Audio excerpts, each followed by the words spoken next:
제가 과제를 올렸는데 그 10장에 대한 과제거든요. 그 10장 다 보였잖아요.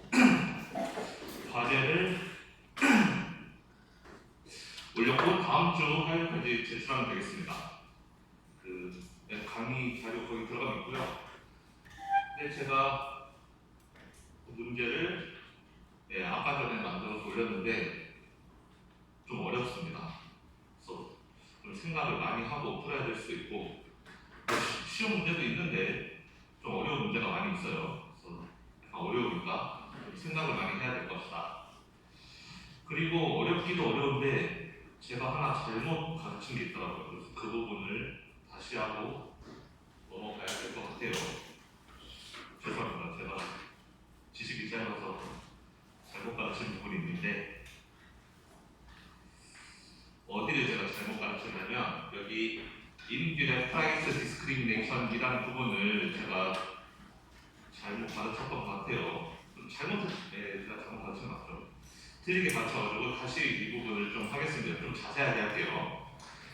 인디렉트 프라이스 디스크리미네이션은 뭐였냐면 딱 이거 대응되는 게 다이렉트 프라이스 디스크리미네이션이었고 다이렉트는 뭐냐면 애초에 딱 타입을 아는 거예요. 너는 이쪽 타입이구나, 너는 이쪽 타입이구나. 보면 아는 거. 너는 학생이구나, 너는 성인이구나. 학생은 가격 얼마, 성인은 가격 얼마. 이렇게 하는 게 다이렉트 프라이스 디스크리미네이션이었다면 인디렉트 프라이스 디스크리미네이션은 분명히 두 가지의 타입이 있는데 이 사람이 어떤 타입인지를 모를 경우에 그때 사용하는 게 인디렉트 프라이스 디스크리미네이션이라고 했었습니다.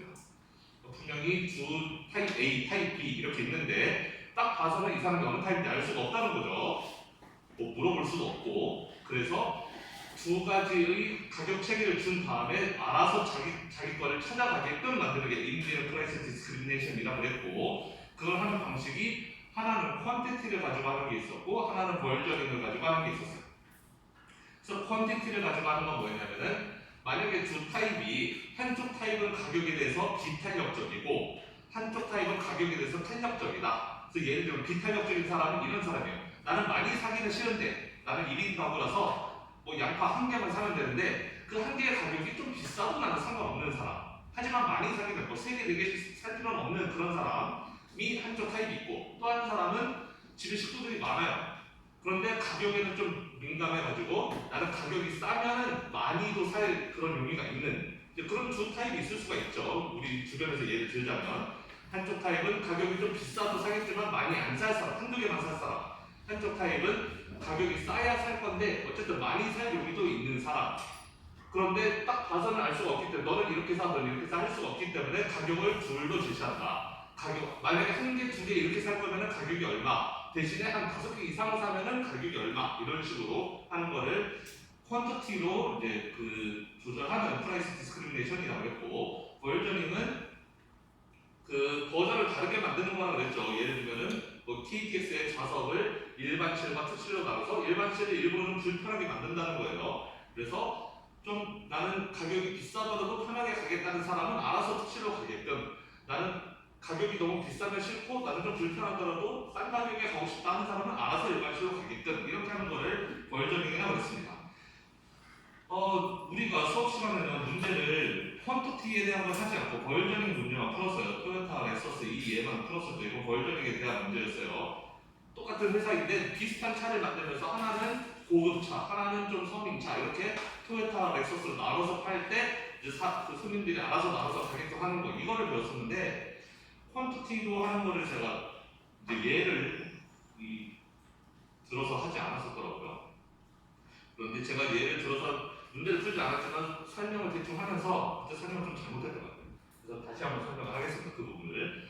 제가 이 문제를 냈거든요. 그 과제에. 근데 문제가 굉장히 어렵습니다. 아마 여러분들 아무도 못 풀 수도 있는데 하여튼 그런 문제가 하나 있어요. 5문제를 냈는데 그 중에 4번이 이 관련된 문제인데 저도 문제 내면서 문제를 내는 데만 거의 한 20-30분을 쓸 정도로 문제 내는데도 되게 오래 걸렸던 그런 문제였어요. 하여튼 제가 수업 시간에 어떤 식으로 설명을 했었냐면은 예를 들면 어느 한 타입, 그러니까 두 타입이 있는데 한쪽 타입은 나는 좀 비싸도 상관없어 하지만 나는 한 개만 살 거야. 반대 타입은 나는 좀 싸야 살 건데 어쨌든 많이 사도 돼. 그러니까 비싸도 상관없어 나 한 개만 살 거야 하는 사람은 수용성이 이렇게 생긴 거죠. 그러니까 가격에 대해서 굉장히 비탄력적이다. 비싸도 사겠다는 거예요. 하지만 어쨌든 나의 수량은 한 개, 두 개 이 정도를 넘지 않을 것이다. 그 다음에 반대 타입은 나는 비싸면 일단 안 사고 싸야 살 건데 대신에 가격에 대해서 굉장히 민감하기 때문에 나는 좀 싸게만 팔다면 나는 많이도 살 용의가 있는 그런 두 개의 타입이 있다 라고 했을 때 그럼 우리는 결국 이런 경우에 뭐 문제를 어떻게 푸느냐. 지금 뭐 마지막 코스가 이렇게 있다고 쳐봅시다. 예를 들어서 마지막 코스가 이렇게 있다. MC가 이렇게 있으면은 제가 예전에 이 설명은 이런 식으로 했던 것 같아요. 이렇게 풀면 돼요. 그러니까 결국 두 타입이 있으면 우리는 각자 타입에 대해서 프로핏 맥시마이제이션 하고 싶은 거잖아요. 이쪽 타입은 이쪽에 대해서 맥시마이즈, 이쪽 타입은 이쪽에 대해서 이윤 극대화를 하고 싶은 거예요. 그러면 이쪽 타입 디맨드 커브가 이렇게 생겼으니까 이 디맨드에 대해서 마지막 레비뉴 그리고 MR과 MC가 만나는 지점, 그래서 가격은 여기에서 가격과 수량 딱 이렇게 정하는 거 이렇게 정해버리면 되고 그 다음에 또 이쪽 디맨드에 대해서는 얘는 D2라고 하죠. D1이라고 하고 그럼 이 D2에 대해서는 똑같이 MR을 이렇게 그려서 MR과 MC가 만나는 이 점에서 그러면은 이 사람은 여기로 가격을 택하는 거죠. 그래서 여기로 가격을 해놓으면은 딱 여기서 사먹게끔 이제 이런 식으로 가격을 예를 들면 둘로 정해주는 거예요. 적게 살 거면은 이 가격, 높은 가격이죠. 가격이 많이 살 거면은 여기가 수량이고 여기가 가격이에요. 그러니까 이쪽으로 갈수록 오른쪽으로 갈수록 많이 사는 거, 왼쪽으로 적게 사는 거, 적게 사면 비싸게, 많이 사면은 싸게 이렇게 가격을 P1, P2 이렇게 따로따로 정해주는 거 이거를 이제 퀀터티로 한다 뭐 이런 거였습니다. 근데 제가 낸 문제도 그렇고 이제 문제들 대체로 보니까 가격을 이런 식으로 했더라고요. 그러니까 가격을 둘로 정할 건데 몇 개 이상 사면은 이 가격을 P2라는 가격을 제시하고 몇 개 이하로 사면은 이 P1이라는 가격을 제시하는 방식으로 프라이스를 이제 퀀터티에 다른 프라이스를 제시한 거예요. 예를 들어서 이게 만약에 뭐 이거는 2개라고 치고 이거는 5개라고 쳐봅시다. 그리고 뭐 예를 들어서 이렇게 5개를 가지고 맥시마이저를 해봤더니 여기는 가격이 뭐 50달러였고 여기는 가격이 뭐 80달러였다고 쳐보죠. 예를 들면은 그러면 가격을 뭐 이런 식으로 결정하는 거예요. 만약에 5개까지 살면은 가격이 한 개당 80달러인데 5개 이상 사면은 가격을 50달러로 이렇게 가격을 이렇게 정해버려요. 가격을 이렇게 P를 이렇게 정한다는 거죠. 가격을 5개 밑으로 사면은 개당 80원, 하지만 5개 이상 사면은 개당 50원 이런 식으로. 그러면은 알아서 이 사람들은 뭐 이렇게 택할 거라고 자기 수요성이 이렇게 있는데 거기에 딱 이 가격 해당하는 가격이 있으니까 여기서 살 거라는 거예요. 그리고 이 사람도 원래 가격이 이렇게 있지만 자기 수요국선에 맞는 가격은 딱 여기서 만날 테니까 여기서 살 거라는 것이고 뭐 이렇게 설명을 했었는데 그러면 이렇게 예를 들어서 가격을 이렇게 정하면 된다. 몇 개 이하로 사면은 비싼 가격을 책정하고 몇 개 이상으로 사면은 싼 가격을 책정한다. 이렇게 이야기하면 되는데 여기서 중요한 건 이 두 가격 체계가 좀 어려워지는데 인센티브 컴패러블 하냐를 우리는 따져봐야 된다는 거예요. 인센티브 컴패러블 하냐.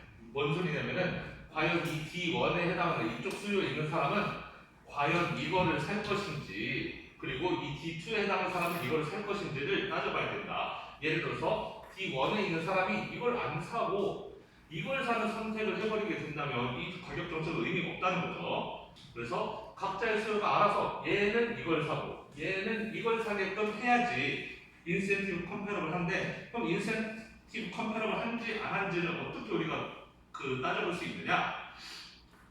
그걸 따지기 위해서는 각자 그 두 타입의 사람들이 이 두 개를 샀을 때 어느 쪽이 컨슈머 서플러스가 더 큰지를 계산해 보면 된다는 거예요.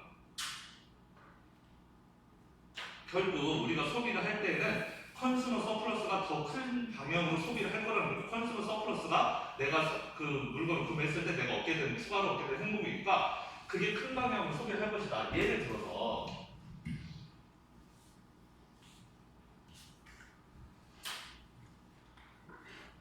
지금 설명을 하는 것도 왠지 저희 설명이 좀 매끄럽지 않은 것 같은 느낌이 듭니다. 자, 예를 들어서 어떤 사람의 수요 곡선이 이렇게 생겼어요. 수요 곡선이 이렇게 생겼다. 그런데 가격이 예를 들어서 내가 뭐 몇 개를 사면 몇 개 가격이 딱 정해져서 이 가격에 내가 물건을 살 수 있다고 쳐보죠. 예를 들어서 이 가격에 물건을 살 수 있고, 그리고 또 이 가격에도 예를 들어서 역시 이 재화를 똑같은 재화를 살 수가 있다고 쳐봐요. 여기에서도 살 수 있고 여기에서도 살 수 있고 내가 이 두 개를 다 살 수 있다. 마치 여기에서도 내가 이 가격에도 살 수 있고 이 가격에도 살 수 있는 것처럼 내가 둘 중에 원하는 걸 고르면 되는 거니까. 자, 그러면 여기서 샀다 그러면은 딱 이만큼이 컨슈머 서플러스가 될 거예요. 이 가격에 이 수량만큼을 샀으니까. 그런데 만약에 여기서 샀다? 그러면 이만큼의 컨슈머 서플러스가 될 거라는 거지. 큰 삼각형이. 그러면 나는 당연히 이거 안 사고 이거를 살 거라는 거야. 컨슈머 서플러스가 더 크니까. 나한테 주는 효용이 더 크니까 무조건 삼각형이 더 큰 방향으로 살 것이다. 이거는 당연한 건데, 그럼 예를 들면 하나는 가격이 여기 제시되어 있는데 하나는 가격이 여기쯤 제시되어 있어요. 내 수요 곡선을 이렇게 벗어난 형태로 이렇게 제시되어 있습니다. 그럼 이 둘 중에는 뭘 살 것이냐? 근데 우리 얼핏 보기에는 얘는 수요소 위수가 얘 사면 되고 얘는 수요소 벗어나서 안 사면 되겠네. 제가 사실 저번에 그렇게 설명을 했는데 그게 틀린 설명이었다는 거예요. 저희 설명이 틀렸고 왜 틀렸냐? 어쨌든 우리는 둘 중에 어떤 소비를 할 것인지를 따질 때는 컨슈머 서플러스를 따져야 된다. 파란색 점에서 소비를 하게 된다면은 그래 여기서 사면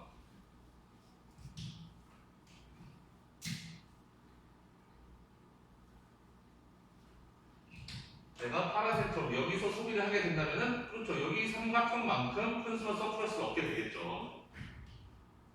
그런데 빨간색 점에서 내가 사게 된다. 이 지점에서 사게 된다. 여기서 사게 되면 컨슈머 서플러스가 어떻게 되느냐?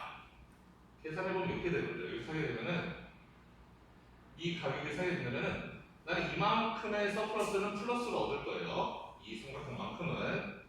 그런데 여기부터는 이 가격 밑으로 내려가면 나는 원래 사기 싫은데 지금 억지로 사는 거죠. 가격이 비싸지만 나는 굳이 가격을 딱 여기를 책정해 놨기 때문에 이렇게 많이 사야 이 가격을 준다고 해놨으니까 이건 좀 억지로 사는 거란 말이에요. 여기서부터는 마이너스 효용이에요. 마이너스 서플러스죠. 이 아래 삼각형만큼은. 자, 그러면 내가 이 지점에서 구매를 하게 된다면 여기 왼쪽 삼각형만큼은 내가 플러스 컨슈머 서플러스를 얻게 되는 거지만 여기 오른쪽 이 부분만큼은 가격보다 나의 수요가 더 낮으니까 마이너스 서플러스란 말이에요. 뭔 소리가 있어요? 즉 여기 삼각형이 A, 여기 삼각형이 B라고 한다면은 A 빼기 B가 나의 컨슈머 서플러스가 될 거라는 거죠. 따라서 내가 이 파란 점에서 소비를 할지 아니면 이 빨간 점에서 소비를 할지 내 선택은 파란 점을 소비를 한다 그러면 위에 파란색 삼각형 이만큼이 컨슈머 서플러스가 되는 거고 빨간색 소비를 한다 그러면은 여기 A에서 B를 뺀 것만큼 이만큼이 컨슈머 서플러스가 될 텐데 그 둘을 비교해 봐야 된다는 거예요. 뭐가 더 큰지. 만약에 빨간색 소비가 이게 더 크다. A에서 B를 뺐는데 그럼에도 이 파란색보다 만약에 더 컸다. 그러면 이거를 소비하는 게 더 맞다. 현명한 선택이라는 거죠. 더 맞는 선택이. 그 얘기를 여기로 옮겨가게 되면은 이 사람 입장에서도 지금 여기서 소비를 하는 것과 여기서 소비를 하는 것, 이 사람의 수요는 지금 이렇게 생겼어요. 이렇게 생겼는데 그거보다 훨씬 비싼 점에서 지금 소비를 하게 되는 거죠. 그런데 어쩌면 자기의 윌링리스 페이보다 훨씬 더 비싼 점에서 소비하더라도 어쩌면 그 위의 선택보다 이게 더 나을 수도 있단 말이에요. 그러니까 컨슈머 서플러스를 두 개를 다 재봐야 된다. 어느 쪽이 더 큰지를 봐야 되고 그게 확실히 이 파란색이 더 크다. 즉 이 지점에서 소비했을 때의 여기 컨슈머 서플러스가 여기서 소비했을 때의 컨슈머 서플러스보다 더 크다라는 확실히 있어야지 이 사람 여기서 소비할 거다라는 그게 만족해야지 인센티브 컴페어를 하다라는 거고 좀 설명이 부족하죠. 그 문제를 풀어보면 풀어보시면 아마 알 수 있을 거라고 생각하는데 어쨌든 여러분께서 문제를 풀어보시고 제가 그 문제 풀이 설명할 때 또 자세하게 설명을 해드릴 테니까 아마 그 문제 풀고 제 설명까지 들으면 확실하게 이해가 될 겁니다.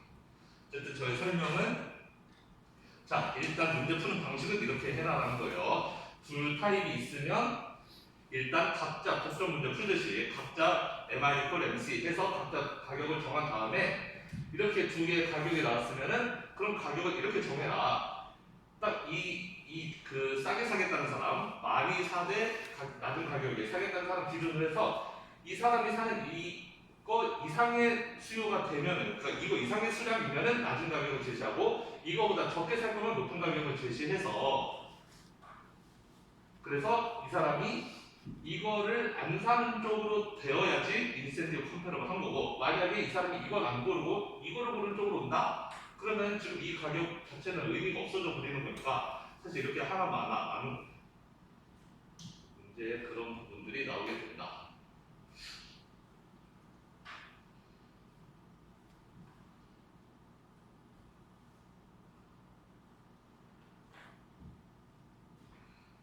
네, 한번 풀어보시고요.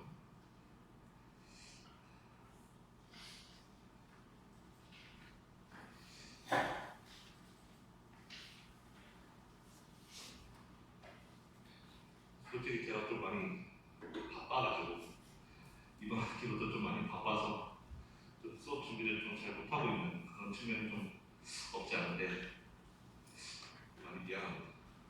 하필 제가 이번 학기부터 좀 무슨 일을 맡게 돼가지고 좀 많이 바빠졌어요. 자 그러면 11장 우리 지난 시간에 베르트랑 컴퍼티션까지 했었는데 지난 시간에 했던 걸 좀 복습하고 그리고 오늘은 어떻게 보면 여기 챕터에서 제일 중요한 프로너 컴퍼티션까지 해보겠습니다.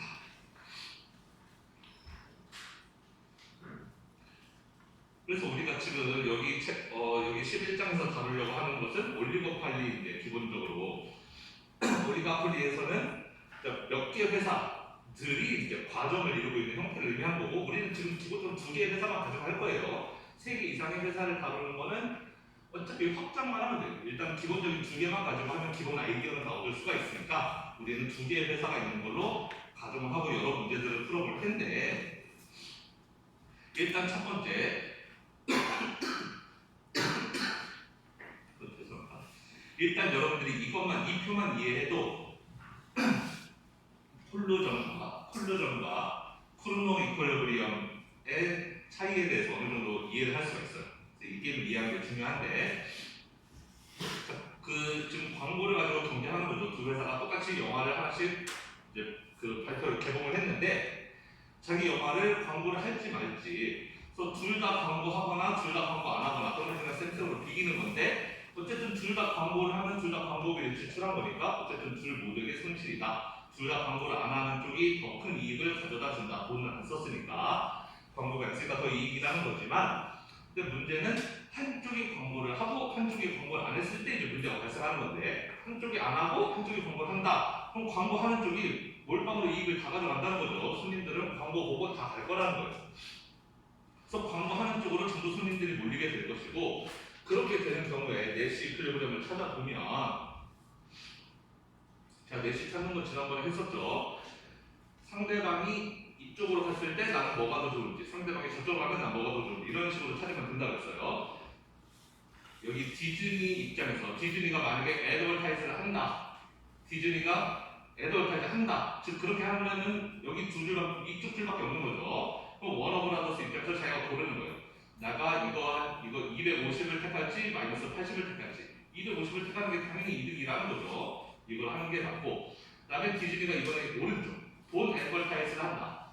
그럼 이랬을 때 워너브라더스 입장에서는 550 먹을 거냐 320 먹을 거냐 결국 550 먹는 게 더 낫다. 그래서 결과적으로는 디즈니가 이쪽 줄에 쓰든 이쪽 줄에 쓰든 상관없이 워너브라더스는 애드버타이즈 하는 쪽으로 가게 된다. 그리고 디즈니도 당연히 똑같고 지금 시메트릭한 걸 다루고 있으니까 대칭적인 걸 다루고 있으니까 따라서 결국에는 둘 다 애드버타이즈 하는 쪽으로 갈 수밖에 없다.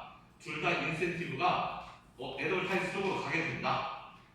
그게 바로 내시 이퀄리브리엄이라는 거죠. 거기서 벗어나고 싶어하지 않는다는 거예요. 상대방이 뭘 고르든 나는 무조건 애드버타이즈에 있을 거야. 상대방이 그 애드버타이즈를 하든 돈 애드버타이즈를 하든 무조건 나는 애드버타이즈에 있는 게 더 좋기 때문에, 그래서 둘 다 애드버타이즈 하는 게 이익이라는 것이고, 그 내시 이퀄리브리엄이라는 것이고, 문제는 그 내시 이퀄리브리엄의 결과가 둘 다 돈 애드버타이즈 하는 것보다 더 이익이 이익이 더 작다라는 거죠. 그래서 이제 그럼 우리 이쪽으로 가보자, 둘 다 광고를 안 하는 쪽으로 가보자라고 하는 게 둘 사이의 담합이라는 거였어요. 그래서 우리가 지난 시간에 콜루전이라는 걸 배웠죠. 콜루전 앤 카르텔이라는 것은 결국 두 회사가 담합을 하는 거예요. 우리 경쟁하지 말고, 자, 위에서 내시 이퀄리브리엄이 둘 다 애드버타이징 쪽으로 갔던 이유는 두 회사 모두 나만 생각했기 때문에, 나한테 뭐가 가장 이득이 크게 되는가, 제가 어떤 행동을 했을 때 나한테는 뭐가 더 이득이 크게 되는가, 내 생각만 하니까 둘 다 애드버타이징 하는 쪽으로 갔는데, 내 생각만 하는 게 아니라 우리 둘 모두의 이익을 생각해보자, 담합을 하면 더 좋은 결과를 얻어낼 수 있어, 이렇게 생각하자는 것이 콜루전이라는 거죠. 그래서 기본적으로 콜루전인 경우에는 우리는 지금 이제 퀀터티를 고르는 이제 그 문제를 풀 건데, 콜루전에서는 그냥 독점 문제 풀듯이, 그러니까 두 회사가 하나의 독점인 것처럼 문제를 푼 다음에 그 독점의 생산량을 두 회사가 나눠 먹는다, 이렇게 하면은 그게 바로 두 회사 사이에서 담합, 콜루전이 되는 것이고, 나중에 이제 푸르노와 여러분들 비교를 해보겠지만, 푸르노와 비교를 해보면 콜루전 했을 때 두 회사는 더 많은 이익을 가져가게 돼요.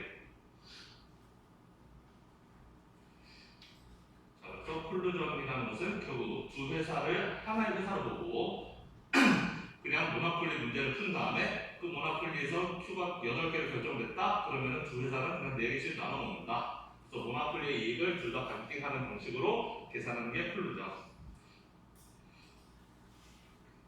자, 그 다음에 우리는 지난 시간에 베르트랑이라는 것도 배웠는데, 베르트랑은 약간 다른 방식인데, 얘는 지금까지 우리가 하지 않았던 가격을 결정하는 모형이었어요. 우린 지금까지는 전부 Q를 결정하는 방식으로 했어요. 모노폴리 문제 풀 때도 마찬가지였고, 결국 문제를 풀 때 우리는 항상 MR과 MC가 같아지는 Q가 얼마? 이거를 찾는 게 항상 문제였죠. Q가 얼마인지를 찾았고, 그 다음에 Q를 찾으면 그 다음에 디맨드 커브를 쫓아가서 프라이스가 나오는 거였으니까 항상 Q를 결정하는 걸 했었는데, 이 베르트랑은 모형이 좀 달라서 가격을 결정하는 거예요.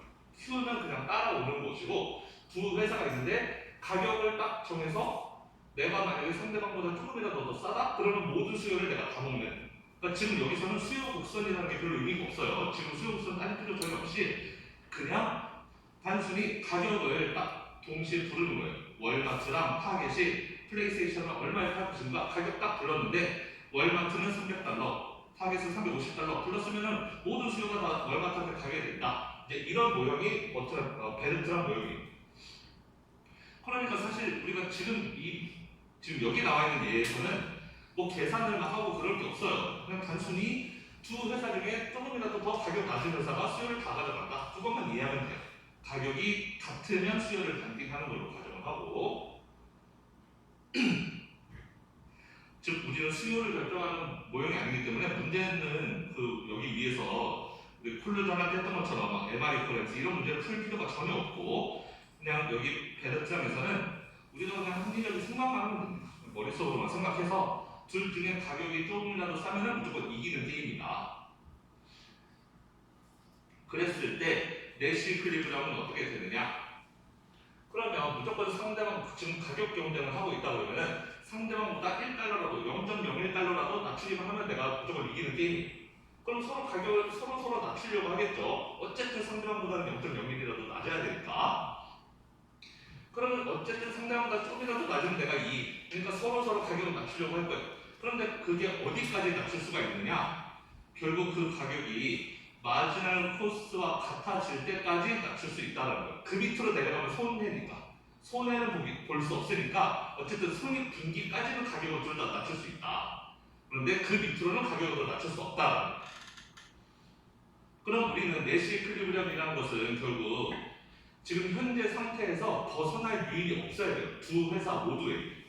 내시 이퀄리브리엄 정의는 그냥 간단해요.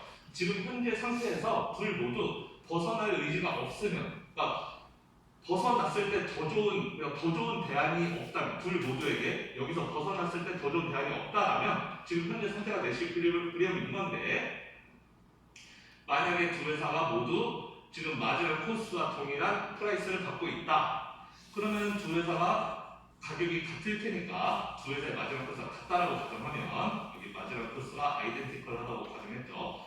두 회사의 마지막 코스가 같다 그러면은, 그럼 둘 다 같은 가격, 마지막 코스와 같은 가격을 제시했을 것이고, 그래서 생산량을 반띵했을 거예요. 하지만 가격이 마지막 코스와 같기 때문에 지금 두 회사는 지금 이익이 0이에요. 둘 다. 가격이 MC까지 낮아지면 이익이 0이고 MC보다 높으면 0보다 큰 거예요. 자, 그럼 지금 현 상태에서 두 회사는 모두 가격을 낮출 인센티브는 없어요. 가격을 여기서 더 낮추면 손실로 가기 때문에. 가격을 낮추면 내가 수요는 다 뺏을 수 있겠죠. 수요 다 뺏으면 뭐예요? 어차피 손해보고 팔아야 되는데, 그러니까 가격을 낮출 인센티브는 없는 상태이고, 그럼 가격을 높일 인센티브는 있느냐? 가격을 높이게 되면 지금 두 회사가 마지막 코스의 가격을 둘 다 정해놓고 있는데, 한 회사가 가격을 올리게 되면 그 회사는 수요가 0이 되게 되는 거죠. 가격 올리면 상대방보다 가격이 높아지게 되는 거니까. 그러면 가격 올려봤자 수요가 0이다? 그러면 손님 없으니까 우리 회사 여전히 이익 0이죠. 즉 지금 머물러도 0, 여기서 가격을 높여도 0. 어차피 0, 0이니까 굳이 벗어날 필요는 없는 거예요. 더 좋은 대안은 아닌 거죠. 벗어나는 게. 벗어나도 상관은 없지만 안 벗어나도 똑같단 말이에요. 그렇기 때문에 지금 현재 상태가 두 회사에 있어서 내시크리브리엄이다. 그러면 MC보다 좀 높은 상태에서는 내시크리브리엄이 아니냐?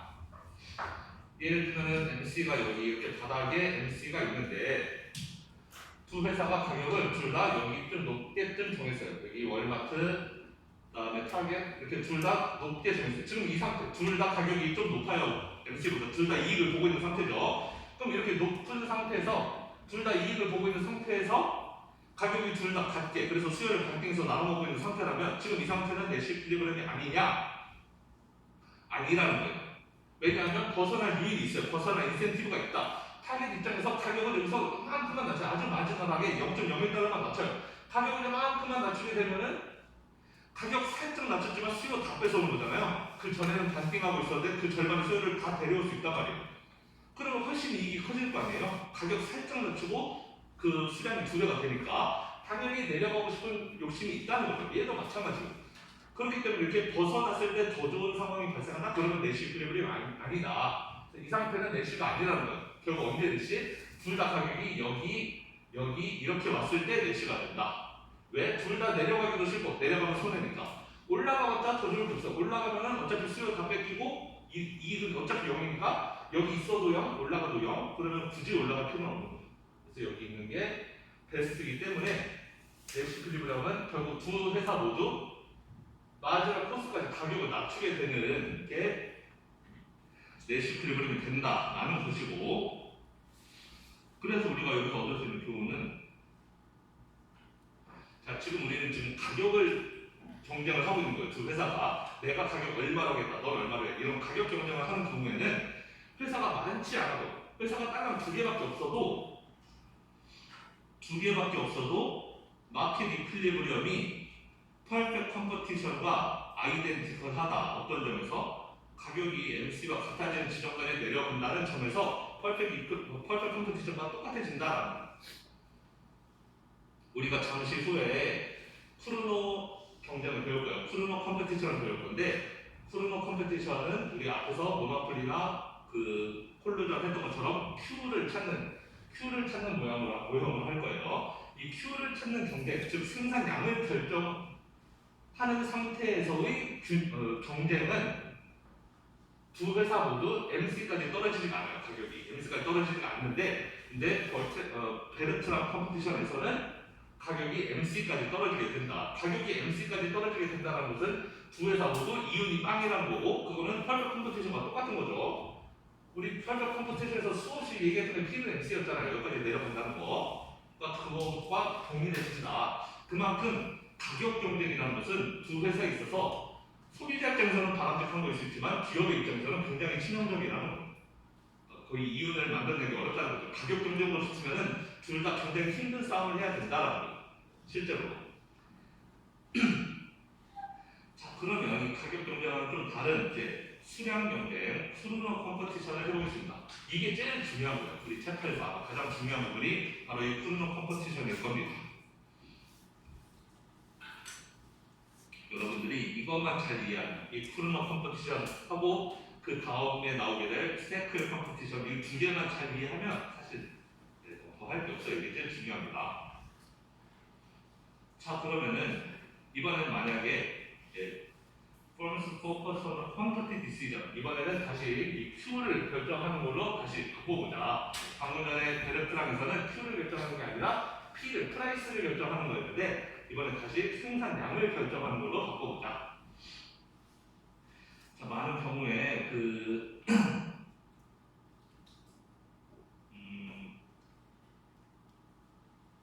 뭐 로컬 마켓에 있는 올리고팔리스트들은 뭐 가격으로 경쟁하기도 하지만 좀 더 큰 시장에 있는 프로듀서들은 사실은 프로덕션을 생산량을 세팅한다라는 거죠. 왜냐하면은 그 커패시티 컨스트레인이라는 게 있어서 생산량의 제한 같은 게 있어서 이게 실제로 내가 가격을 좀 더 비싸게 받는다 해도 losing all of the customer를 하지는 않는다라는 거예요. 예를 들면 실제로는 그러니까 이렇게 가격이 둘이 같을 때 수량을 서로 반띵하고 있었어요. 그렇다가 아까 베르트랑에서는 가격을 내가 0.01만 낮춰도 모든 수요가 여기서 다 확 휩쓸려버린다고 했죠. 그런데 이 두 회사가 만들 수 있는 예를 들면 생산량이라는 게 공장을 가동해서 만들 수 있는 생산량이라는 게 어느 정도 정해져 있다면 갑자기 원래는 수요가 2분의 Q, 2분의 Q였는데 내가 가격 살짝 낮춰서 2분의 Q에서 Q로 이렇게 2배로 뛴다? 이랬을 때 그 생산량을 실제로 맞추는 게 쉽지 않다라는 거예요. 원래 우리 공장을 가동해서 300개씩 만들고 있었는데 갑자기 300개에서 600개로 늘었다? 그 600개를 맞춰주기는 쉽지 않다라는 거죠. 그러니까 생산량이라는 게 이렇게 한 번에 막 2배, 3배 이렇게 늘리기가 쉽지가 않다라는 거예요. 그러니까 생산량을 어느 정도는 조절할 수 있지만 그렇게 크게 확 늘리기가 어렵기 때문에 실제 현실에서는 가격 경쟁보다는 이렇게 수량을 결정해서 하는 경쟁 경우가 많다라는 것이고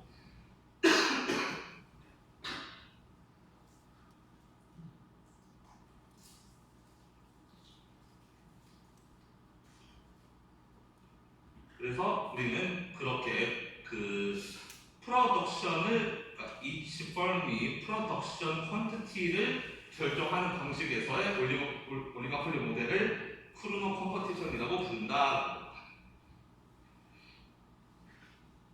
그래서 크루노 컴퍼티션 문제를 풀어볼 건데 이거는 조금 어려울 수도 있어요. 많이 어렵진 않지만 조금 어려울 수도 있으니까 여러분들 잘 따라와야 됩니다. 자, 두 개의 회사만 가지고 해볼 거예요. 일단은 두 개의 회사는 똑같은 물건을 만들 것이고 그 다음에 퀀티티를 가지고 경쟁을 할 거예요. 나는 몇 개 생산할게, 너는 몇 개 생산할게, 이거 가지고 경쟁한다는 거, 그거를 결정할 거라는 거예요. 그 다음에 마켓 프라이스는 뭐에 의해서 결정되느냐? 두 회사가 만들어내는 생산량의 합으로 결정된다. 합에 의해서 결정된다. 무슨 소리냐면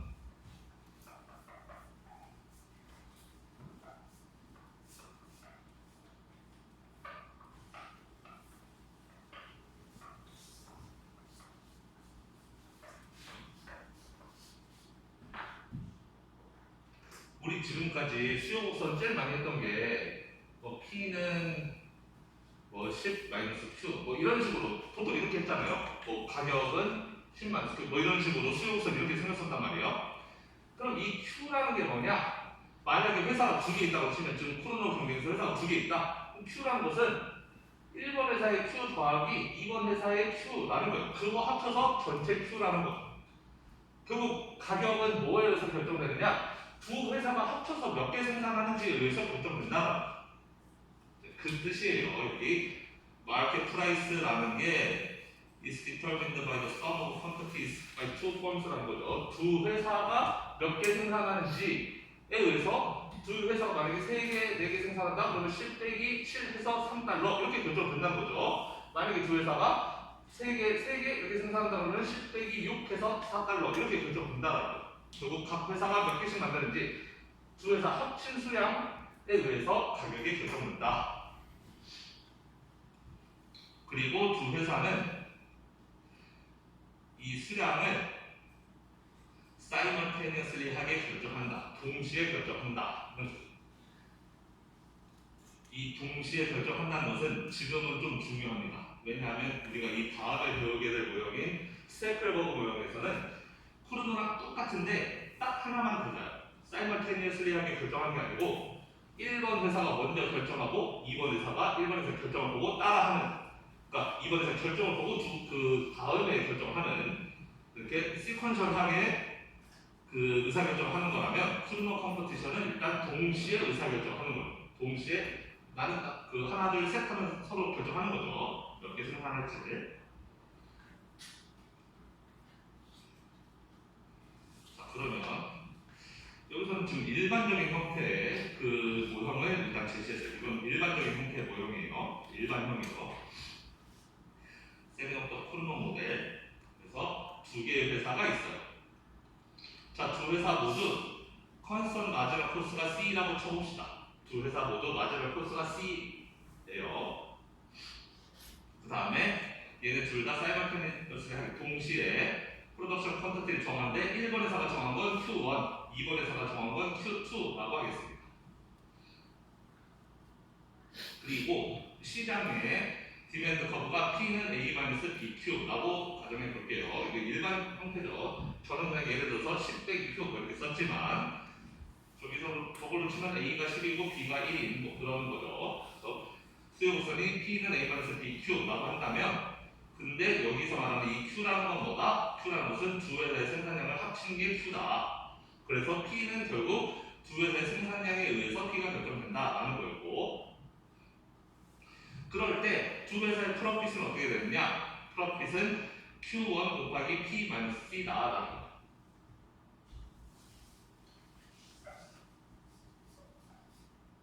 그러니까 뭐냐면 1번 회사의 이익은 결국 1번 회사의 그 1번 회사가 벌어들인 매출의 가격 곱하기 1번 회사의 수량이죠.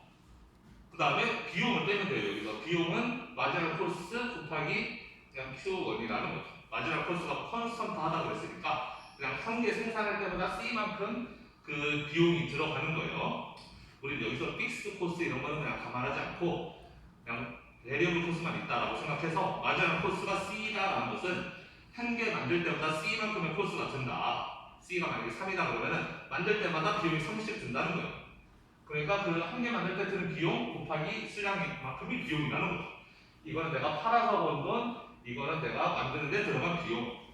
그러니까 P 빼기 C에서 Q를 곱한 것만큼 이만큼이 회사의 1번 회사의 이익이 된다. 2번 회사의 이익은 당연히 Q2를 곱한 게 되겠죠.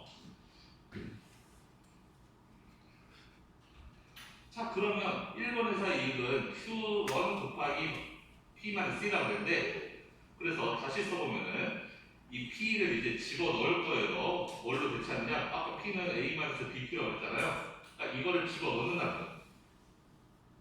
여기 P에다가 뭘 넣는다? 이걸 넣는다. A-BQ를 여기에다 넣는다라는 거예요. 그럼 그렇게 똑같이 써보면 파이 1은 프로핏은 Q1 곱하기 여기 P 대신에 이걸 쓴다는 거죠. P 대신에 A-BQ를 쓴 거예요. A-BQ를 쓴 건데 Q라는 게 스몰 Q1 더하기 Q2잖아요. 그러니까 이 라지 Q 대신에 Q1 더하기 Q2를 그냥 쓴 것 뿐입니다. 그래서 그 옆에 빼기 C 있으니까 이렇게 쓴 거죠.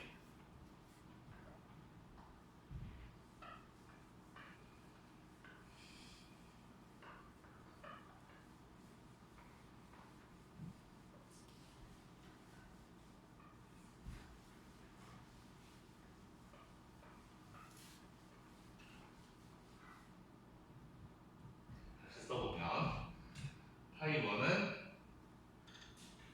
Q1 곱하기 P-C라고 그랬는데 P는 A-BQ라고 그랬고 결국 저 Q라는 게 Q1 더하기 Q2라고 그랬잖아요.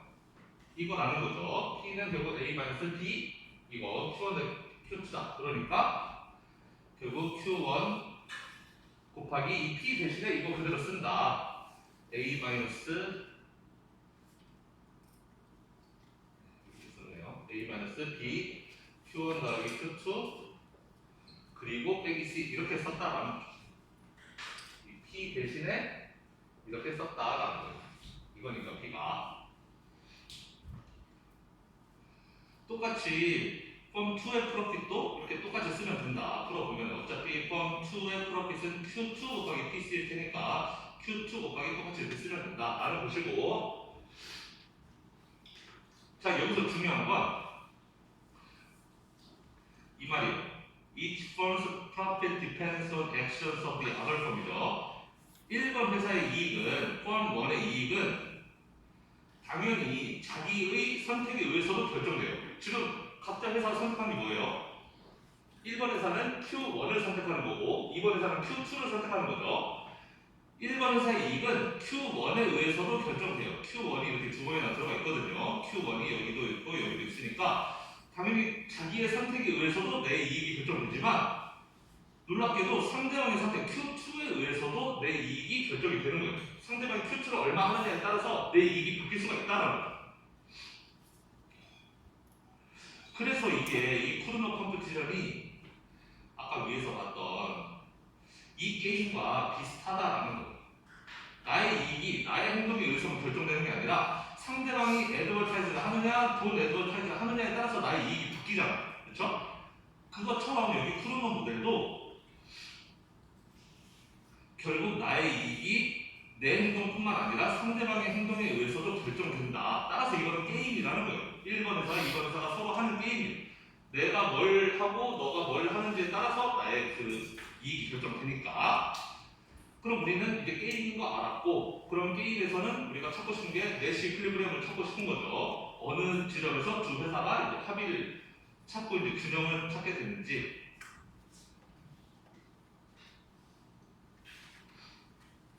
자, 그러면은 사실 저거 가지고 풀어도 상관없는데 책에서는 굳이 이렇게 문제를 하나 풀고 있어요. 예제를. 사실 그냥 이 상태로 푸는 게 좀 더 좋을 것 같긴 한데 책에서는 좀 더 쉽다고 생각했는지 예제를 하나 줬더라고요.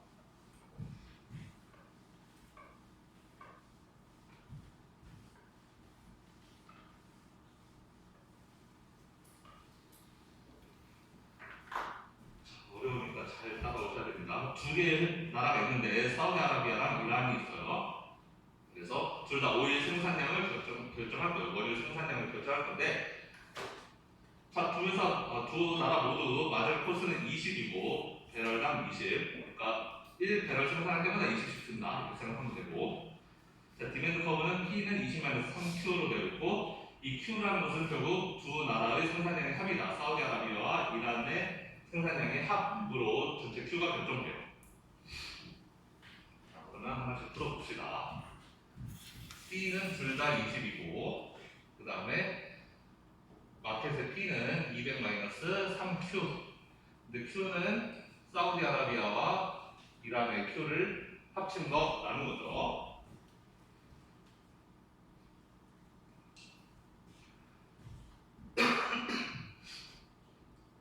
그래서 200-3Q 빼기 3QI 이렇게 되겠습니다. 자, 여기에서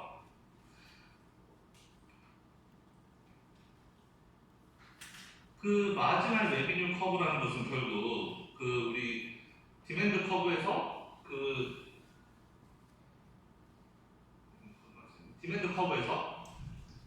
기울기만 2배로 한 게 마지막 레비뉴 커브죠. 사우디아라비아 입장에서는 지금 P는 사우디아라비아 입장에서 이런 거예요. 사우디아라비아 입장에서는 디맨드 커브가 P는 200-3QI 에서 3QS2를 뺀 것 같은 이런 게 디맨드 커브라는 거죠. 우리 디맨드 커브가 보통 뭐 A-BQ 뭐 이런 식이잖아요. 여기 Q는 나의 생산량이죠. 그럼 이 A에 해당하는 게 지금 여기 P가 이렇게 생겼었는데 이 중에서 나의 선택은 이거라는 거예요. 나의 선택이 아닌 것은 이거죠. 이거 200-3QI. 그러니까 나의 선택이 아닌 거가 A에 해당하는 거고 나의 선택이 여기 BQ에 해당하는 이 Q가 나의 선택인 거예요. 그래서 수용구선을 이런 식으로 쓸 수 있다. 지금 이 QI는 상대방의 선택, 내가 어떻게 할 수 없는 거잖아요. 상대방의 선택이니까 이걸 일단 상수로 놓자는 거예요. 저쪽의 선택은 그냥 일단 상수로 놓고 지금 내 선택이 중요한 거니까 내 선택에 대해서 수용구선을 이렇게 쓴 다음에 그러면 마지막 레비뉴는 사우디아라비아에서 입장에서의 마지막 레비뉴는 우리 여기서 마지막 레비뉴 어떻게 하죠? 마지막 레비뉴는 A는 그대로 쓰고 기울기만 2배로 이렇게 바뀌는 게 마지막 레비뉴잖아요. 똑같이 쓰면 돼요. 앞에 얘는 그대로 내려오고 200 빼기 3QI는 그대로 내려오고 이거는 내 결정이 아니니까 그 다음에 이거 기울기만 3이었던 게 6으로 바뀌게 되는 겁니다. 내 선택에 대해서 기울기만 6으로 바뀌면 그게 마지막 레비뉴라고. 그럼 사우디아라비아는 뭘 하고 싶다? 마지막 레비뉴가 여기 마지막 코스트가 같아지게 하고 싶다. 마지막 코스트는 20이라고 했으니까 이 값이 20이 되도록 하고 싶다.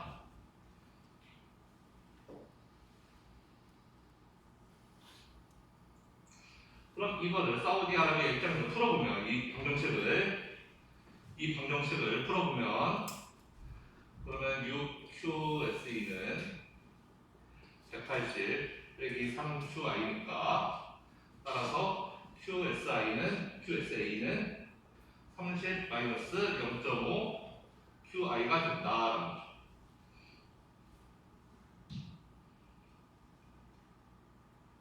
맞나요? 6QSA 넘기고 20을 좀 넘겨서 정리하면 이렇게 되죠. 자, 이건 뭘 얘기하는 거냐면 지금 우리는 사우디아라비아 입장에서는 이야기하고 있는 거예요. 이란이 QI를 어떻게 정할지 몰라요. 그러니까 그걸 일단 상수로 주는 거예요. 이란이 QI를 정했다 치자. 그러면 어떻게 정했다 쳤을 때 그러면 나한테 최선이 되는 선택은 이거다라는 거예요. 나의 최선의 선택은 30 마이너스 0.5 QI만큼 하는 게 나의 최선의 선택이다.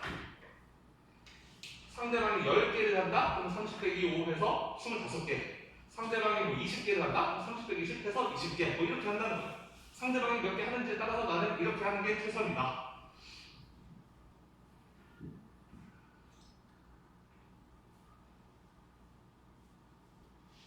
그러면 지금 우리는 사우디아라비아하고 이란이 서로 다른 게 없잖아요. 서로 완전 대칭이죠. 수요 곡선도 그렇고. 서로 대칭이니까 이란 입장에서도 사우디랑 다를 게 하나도 없어요. 둘 다 마지막 코스도 똑같고 뭐 다른 모든 것도 다 똑같을 테니까 이란 입장에서도 똑같이 풀어오면은 이란도 QI가 30-0.5 사우디 생산량일 거라는 거죠.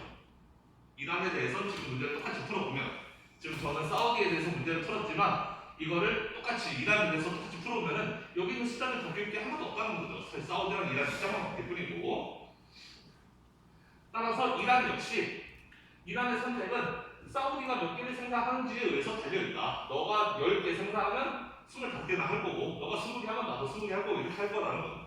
너가 몇 개 하는지에 따라서 나의 베스트는 이렇게 계산이 된다.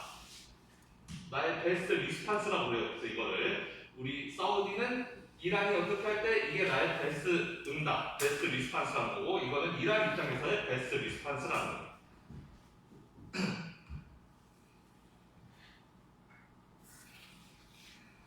자, 그러면 이퀄리브리엄은 어떻게 찾느냐? 이거 말이 긴데 여기 그냥 띄워놓읍시다. 여기 띄워놓고 이퀄리브리엄은 어떻게 찾냐면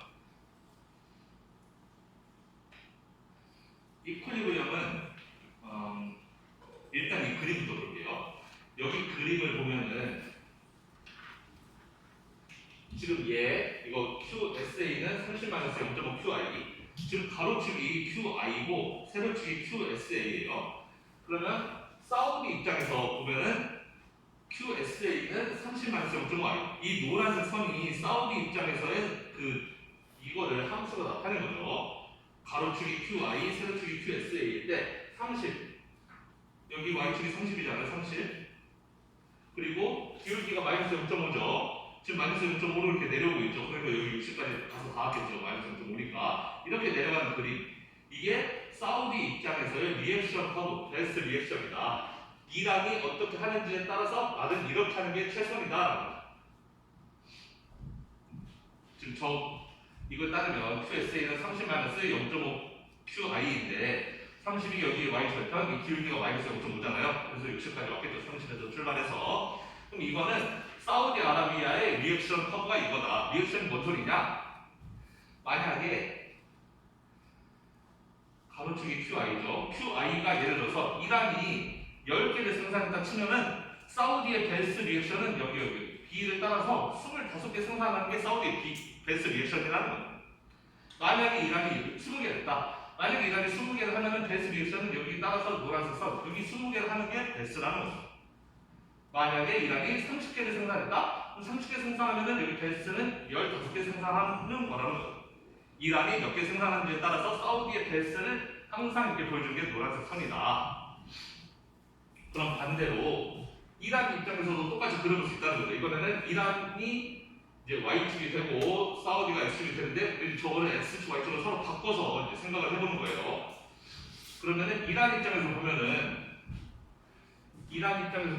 Y절편이 30인데 그럼 이란은 지금 입장이 여기니까 여기를 Y절편이라고 생각하는 거죠.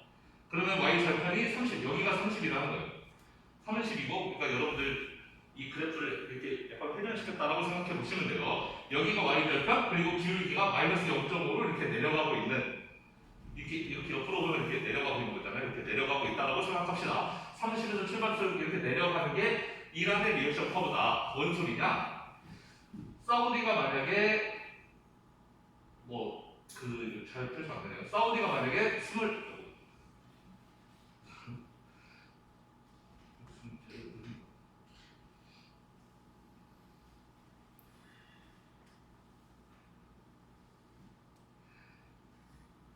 사우디가 예를 들어서 만약에 10개를 생산한다 그러면은 이란의 베스트는 이렇게 와서 25개 정도 생산한 게 베스트다.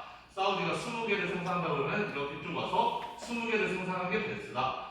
사우디가 30개 생산한다 그러면 여기쯤 와서 내려오면은 15개 생산한 게 베스트다. 사우디가 몇 개 생산하는지에 따라서 이란의 베스트를 보여주고 있는 거다. 그리고 결론적으로 말하면 그 두 나라의 베스트가 교차하는 지점, 베스트 리액션이 교차하는 지점이 바로 내시 이퀄리브리엄일 거라는 거예요. 왜냐하면 그 지점에서는 서로 벗어나고 싶지 않을 거 아니에요. 둘 다 베스트를 하고 있는 거니까. 다른 지점에서는 한 명만 베스트일 거란 말이에요. 지금 만약에 예를 들어 여기 처음 C라 그러면은 이거는 사우디 입장에서는 지금 베스트를 하고 있는 거지만 이란 입장에서는 베스트가 아니란 말이에요. 이란의 베스트는 이 주황색 선이니까. 그러니까 이거 C는 사우디 입장에서는 베스트지만 이란 입장에서는 베스트가 아니다. 즉 이란은 여기를 벗어나고 싶어 할 거라는 거예요. C를. 따라서 여기는 내시가 아닌 거죠. 내시가 되려면 둘 다 벗어나고 싶지 않아야 되는데 그러려면 여기 점 2밖에 없다. 여기에서는 둘 다 베스트예요. 이란 입장에서도 베스트, 사우디 입장에서 베스트니까 여기서 벗어날 이유가 없기 때문에 그래서 저 점이 내시 이퀄리브리엄이 된다.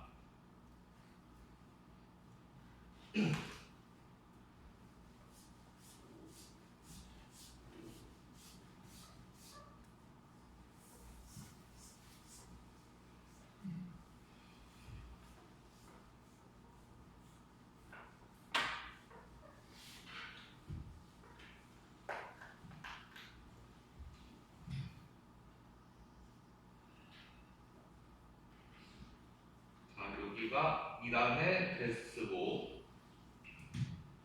저희 설명이 완벽하지 않은 것 같아요. 그런데 자, 여기가 사우디의 베스트다. 이게 사우디의 베스트 범위이고 여기가 이란의 베스트예요. 그리고 가로축이 이란이고 세로축이 사우디인 거죠. 그럼 예를 들어서 사우디가 한 이 정도 생산한다 쳐봅시다. 사우디가 이 정도 한다고 쳐봐요. 예를 들어서. 그러면 이란은 그에 맞춰서 그러면 나는 여기 좀 생산할래. 나는 여기 생산할 거야. 이란 여기 좀 생산하겠죠. 그럼 이란이 여기 생산하면 사우디 입장에서 너 여기 생산해? 그럼 나한테 베스트는 너가 여기 생산하는데 너한테 베스트는 여기인데? 그럼 사우디는 여기를 생산하는 게 베스트겠죠. 그럼 사우디가 여기 생산해? 그럼 이란 입장에서는 너가 여기? 그러면 이란 입장에서 나는 여기를 생산하는 게 베스트인데? 다 되는 거죠. 그럼 너 여기 생산해? 사우디 입장에서는 나는 그럼 여기를 생산하는 게 베스트인데? 다 되는 거고. 아, 너 여기야? 그러면 이란 입장에서는 나는 여기가 베스트인데? 라고 생각하고 하다 보면 점점 여기로 가까워질 수밖에 없다라는 거야. 결국 둘 다 서로 너 이거 할 때 난 이게 베스트. 아, 그래? 너가 이거야? 그럼 난 이게 베스트. 이렇게 바꾸다 보면은 결국 더 안 바꿔지는 지점은 이 지점밖에 없다라는 거야.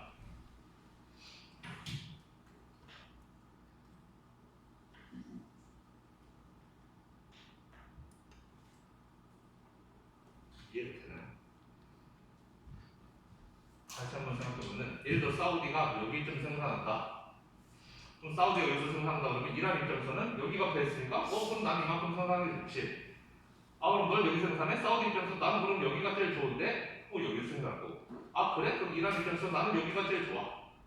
그럼 사우디 입장에서는 나는 여기가 제일 좋은데 이란 여기 이렇게 가다 보면 결국 여기서 만날 수밖에 없다. 결국 제일 좋은 점을 찾아가다 보면은 둘 다 만족하는 지점은 둘이 만나는 지점밖에 없다.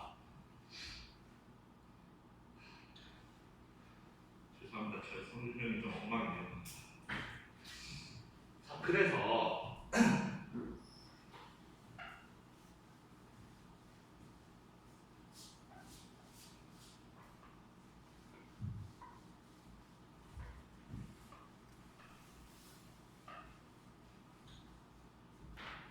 그래서 그러면 아까 QSA는 30-0.5 QI 하는 게 사우디 입장에서는 베스라고 했고 이란 입장에서는 30-0.5 QSA 이렇게 하는 게 베스라 그랬으니까 그럼 둘 다 베스려면은 이거 둘 다 만족하면 되는 거예요. 둘씩 다. 그러면 우리 잘 아는 연립방정식 풀면 되는 겁니다. 미지수가 두 개고 QSA, QI 미지수 두 개고 식이 두 개니까 연립방정식 풀면 되죠. 방정식은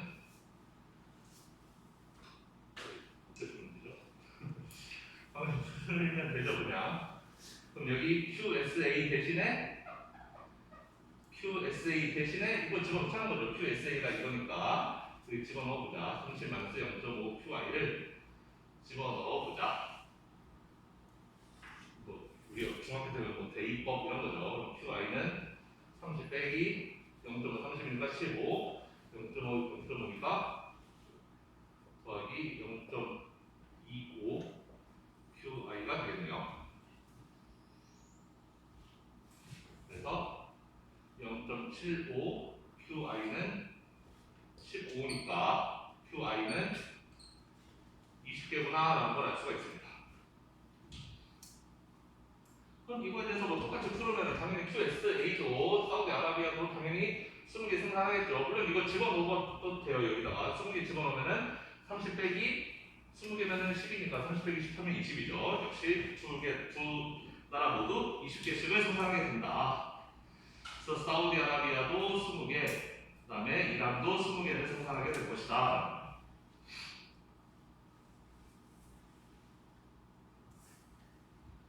자, 그러면 원래 문제로 돌아와서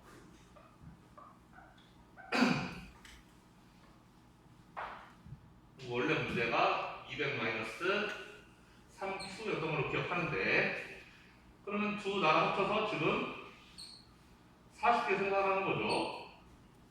20개니까요. 20 합치면 40개니까 이 Q라는 거는 두 나라 생산에 합친 거니까 20개, 20개 합쳐서 40개 그러면은 200에서 120배니까 80달러 가격은 80이다 라는 걸 알 수가 있습니다. 그럼 이제 두 나라의 이익을 살펴보죠. 이익은 아까 P-C에서 Q를 곱한 거죠. 사우디아라비아 같으면 QSA고 이란 같으면 QI고 그러면은 가격은 80 그다음에 코스트는 20 그다음에 생산량은 두 나라 모두 20개죠. 좀 각자 나라를 계산해 봅시다. 사우디도 20개, 이란도 20개. 60 곱하기 20이니까 1200이구나.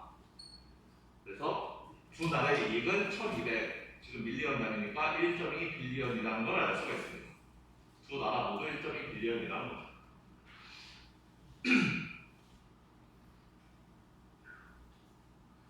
그래서 토탈 아웃풋은 결국 40개가 되고 왜냐면 20개니까 20 합쳐서 다 합쳐서 40개를 할 것이고 만들 것이고 그 다음에 두 나라의 이익을 합치면 1200, 1200이니까 합쳐서 2400이다.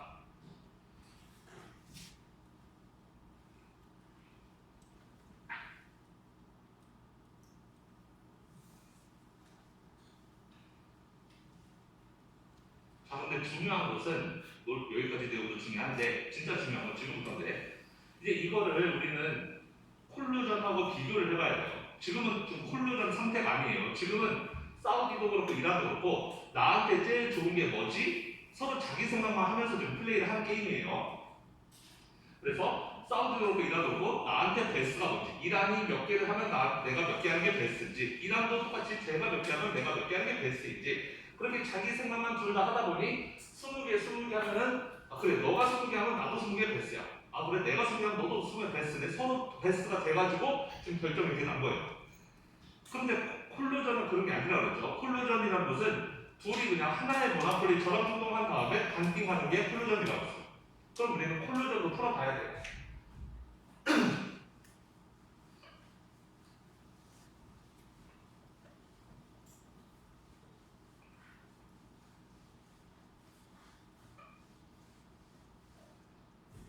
그러면 자 수요 곡선이 이렇게 생겼는데 이거 가지고 그냥 독점 문제 풀면 되는 거예요. 수요 곡선 그리고 마지막 코스 있으니까 이거 가지고 독점 문제 그대로 푼 다음에 서로 반띵만 하면 그게 콜루전이라고 했죠. 자 그럼 디맨드가 P는 200-3Q니까 우리 지금 Q, SI, QI 나눌 필요가 없어요. 둘은 지금 하나처럼 이렇게 하나의 회사인 것처럼 행동할 거니까 모나폴리니까. 그래서 얘를 가지고 그냥 MR을 바로 계산하면 됩니다. MR은 200-6Q가 되는 거죠. 왜냐면 기울기만 2배니까 Y축변 그대로 내려오고 우리는 이게 뭐랑 같으면 된다? MC랑 같으면 된다. MC가 20이라고 했으니까. 그럼 여기서 알 수 있는 거는 Q는 30개 남나요? 그렇죠? 200에서 180되면 20이니까 Q는 30개가 나와요. 자, 이거를 반띵한다는 거죠. 이렇게 모나폴리 하나의 회사인 것처럼 행동한 다음에 이거를 생산량을 반반 나누면 돼요. 자, 그래서 반띵한다. 사우디도 15개, 이란도 15개 이렇게 생산하는 게 콜루전이라는 거예요. 지금 벌써 다르죠. 여기서는 20개씩 생산했잖아요. 사우디, 이란이 20개 생산한 게 결론이었는데 콜루전에서는 15개, 15개 생산하는 게 결론이에요. 자, 그럼 우리가 알고 싶은 거는 이때 그럼 과연 이익을 더 버는가? 그게 알고 싶은 건데 자, 그럼 가격은 200 빼기 3Q인데 200에서 3Q, 3 곱하기 30개 빼면 되죠. 그럼 가격이 110이네요. 지금 두 나라 합쳐서 30개를 생산하고 있으니까요. 200에서 90 빼면 110이죠. 자, 그러면 두 나라의 이익을 계산해 보면 파이는 P-C에서 Q를 곱한 거니까 110 빼기 20에서 생산량은 15개라고 그러죠. 15개를 곱하면 됩니다. 그러니까 90 곱하기 15여서 13.5 90 곱하기 15니까 1350이 되겠네요. 90 곱하기 15니까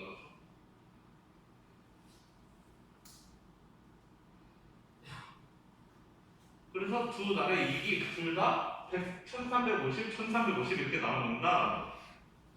그러면 아까 크루노 컴퓨테이션 했을 때는 1200, 1200 이렇게 나눠 먹었는데 이게 콜루전 하니까 둘 다 1350, 1350 이렇게 나눠 먹을 수 있으니까 이쪽이 더 좋다는 거잖아요.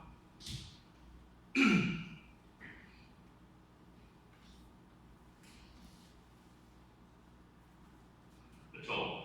그래서 실제로 콜루전 하면 이렇게 더 많은 이익을 벌어갈 수가 있다. 그런데 이 콜루전은 유지되기가 어렵다는 거죠. 왜? 우리는 아까 봤잖아요. 베스트 리스판스가 펑션이 이렇게 생겼단 말이에요. 만약에 지금 둘 다 콜루전이라는 건 둘 다 15개만 생산하고 딱 멈춰야 돼요. 욕심부리지 말고. 그게 감압이라는 건데 지금 우리 베스트 리액션 펑션을 보면 상대가 15개 생산할 때 내가 15개 생산하는 게 베스트가 아니란 말이에요. 그렇죠? 상대가 15개 생산하면 나는 예를 들어서 이란이 15개다 그럼 사우디는 한 25개 생산하는 게 베스트라는 거죠. 그러니까 생산량을 늘리고 싶은데 참아야 되는 거예요. 둘 다 참아야지 콜루전이 유지되는 거고 둘 다 내가 욕심부려서 나의 베스트를 찾아갈 거야 라고 하게 되면은 결국 콜루전은 깨지게 되고 나중에 내실 균형인 저 크루노 경쟁의 이퀄리브리엄 상태로 가게 된다. 결국 손실을 보게 된다. 그러니까 결국 다시 맨 처음 이 모델로 돌아오게 된다라는 거예요. 결국 콜루전을 하게 됐을 때 결과가 이 결과라는 것이고 쿠르노 경쟁을 했을 때 결과가 이거라는 거. 둘 다 자기 상대방이 뭐 할 때 나의 베스트가 뭐지? 나의 베스트를 생각하고 행동을 하게 되면 둘 다 애드버타이즈로 가게 돼서 둘 다 결국은 손해보는 게임으로 갈 수밖에 없고 근데 둘 다 우리 다 앞에서 서로 참아보자. 돈 애드버타이즈 하는 게 둘 다의 베스트가 아니에요. 둘의 베스트는 애드버타이즈 하는 게 베스트인데 그럼에도 불구하고 우리 둘 다 서로 베스트가 아닌 워스트 정책을 둘 다 해보자. 그러면 최고 결론이 나올 테니까 라고 해서 이렇게 더 높은 결론을 얻어낼 수 있는 게 바로 이 콜루전이다. 그리고 이거는 문제를 그러니까 좀 수식으로 푸는 거고 그거를 그냥 아주 간단하게 풀어나가는 게 저거다. 저거 이해하면 이것도 사실 수식만 조금 들어갈 뿐 그렇게 어렵지 않은 내용이다라는 걸 알 수가 있습니다.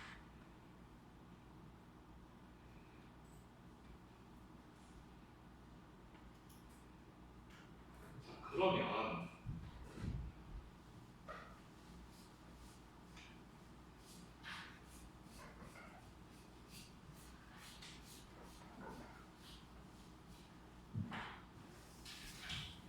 저 수요 곡선을 한번 그려볼게요. 수요 곡선 여기 200 빼기 3Q니까 200에서 출발해서 쭉 이렇게 내려오는 게 수요 곡선이에요. 그런데 MC가 20이네요. MC는 20이 이렇게 있고 이게 MC고 이게 수요 곡선입니다. 그러면은 방금 지워버렸네. 콜루전을 했을 때 둘의 생산량이 합쳐서 30이었어요. 둘 다 15 이렇게 생산했으니까요. 그래서 15 생산했었고 합치면 30개를 생산한 거고 그때 가격은 110이었습니다. 그때 가격은 110. 이게 콜루전이었어요. 콜루전 아마 여기서는 M으로 쓸 겁니다. M, 모노폴리. 둘이 합친 모노폴리니까 둘이 짜고 하는 모노폴리니까 M이라고 쓸 거예요. 그 다음에 쿠르노 컴페티션에서는 둘이 생산량이 20이었죠. 20 합치면 40개 생산한 거였죠. 합쳐서 40개를 생산하는 게 쿠르노의 균형이었고 그때 가격은 80이었을 거예요. 80이라는 거죠. 여기가 쿠르노다. 그 다음에 그 베르트랑 경쟁을 하게 된다면 베르트랑 경쟁은 아까도 이야기했지만 둘이 이제 가격 경쟁을 하는 그거를 베르트랑 경쟁이라고 했는데 만약에 사우디와 이란이 서로 가격 경쟁을 한다. 가격을 조금이라도 낮추는 나라가 무조건 굿을 가져간다. 이런 식의 경쟁을 한다 그러면은 결국 균형은 MC까지 가격을 떨어뜨린다고 했죠. 지금 MC가 20이라고 그랬으니까 결국은 둘이서 베르트랑 경쟁을 하게 된다면은 MC까지 가격을 떨어뜨리는 이 지점까지 오게 될 것이다. 이게 베르트랑 경쟁일 것이고 결국 얘는 뭐랑 똑같냐면은 퍼펙트 컴포지션과 똑같다라는 거죠. 결국에는 퍼펙트 컴포지션도 P는 MC니까요. 그럼 이때의 생산량은 60개가 되겠네요. 여기 가격 20을 여기다 집어넣어 보면은 Q가 60이죠. 20에서 180이야 20이니까.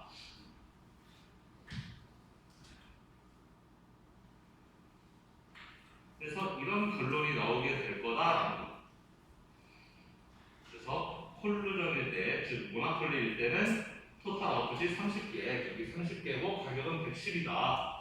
다음에 쿠르노일 때는 토탈 아웃풋이 40개고 가격은 80, 여기 40개 좀 더 많이 생산한다는 거죠. 가격이 좀 그만큼 낮아지고 그 다음에 퍼펙트 컴퍼티션과 다른 결과가 나오는 베르트랑에서는 60개 생산하고 가격을 20까지 떨어뜨린다. 자, 여기까지 오게 되면 여기는 손익 분기라고 했어요. 가격이 MC까지 떨어지게 되면 여기서는 가격이 프로핏이 0이었고 그런데 인더스트리 프로핏 두 나라의 이익을 합쳐보면은 콜루전이었을 때는 이익이 2,700이었는데 여기 쿠르노였을 때는 이익이 2,400이었죠. 1,200, 1,200이었고 여기는 1,350, 1,350이었으니까 그래서 결국에는 모노폴리일수록 생산량은 줄이는 것이고 가격이 높아지면서 이익은 극대화되는 방식이라는 거예요. 그리고 아마도 소비자들이 원하는 거는 여기를 제일 많이 원하겠죠. 퍼펙트 컴포지션. 이렇게 되면은 소비자 인허가 가장 커질 테니까 소비자들이 원하는 방향은 이쪽 방향이지 이쪽 방향이 아닐 거예요. 그러니까 어떻게 보면 양극단이죠. 여기는 퍼펙트 컴포지션, 여기는 모노폴리라고 한다면은 회사의 수가 이렇게 하나 더 생김으로 해서 둘이 쿠르노 경쟁을 하면은 이렇게 중간 지점이 생긴다라는 거예요. 회사 하나 더 생겨서 둘이서 경쟁하게 되면은 가격은 좀 더 낮아지고 생산량은 좀 더 많아지는, 그럼으로써 모나폴리로부터 여기 퍼펙트 컴피티션으로 조금 더 가까워지는 이런 형태가 된다. 자, 그럼 여러분들 숙제, 물론 안 해와도 되는 숙제인데 집에서 한번 풀어보시라고. 만약에 오늘 수업이 재밌었다면 그러면 이걸 한번 더 해봐. 이 똑같은 문제를 푸는데 예를 들면 나라가 하나 더 있어요. 사우디, 그 다음에 무슨 아랍에미리트가 하나 더 있어요. 그래서 나라가 3개 있는 경우, 나라가 3개 있으면 어디쯤에, 여기서 어디쯤에서 균형이 생기는지 그것도 한번 풀어줘요. 그러니까 세 나라가 프로그램 경쟁을 하는 경우에 어떻게 바뀌는지. 결론만 이야기하자면은 세 나라가 경쟁을 하면은 좀 더 아래쪽으로 이렇게 내려오게 됩니다. 나라가 4개가 되면 좀 더 내려오고 5개 되면 내려오고, 나라의 수가 많아지면 많아질수록 프로그램 경쟁을 할 때 점점 더 퍼펙트 컴피티션에 가까워지는 것을 여러분들 찾을 수가 있습니다. 그러니까 나라 3개인 경우에 프로그램 균형을 찾는 거를 심심하신 분들은 집에서 한 번씩 해보시고, 오늘 설명 좀 부족했을 수도 있는데 다음 시간에 다시 한번 더 자세하게 하겠습니다. 다음 시간에 할게요.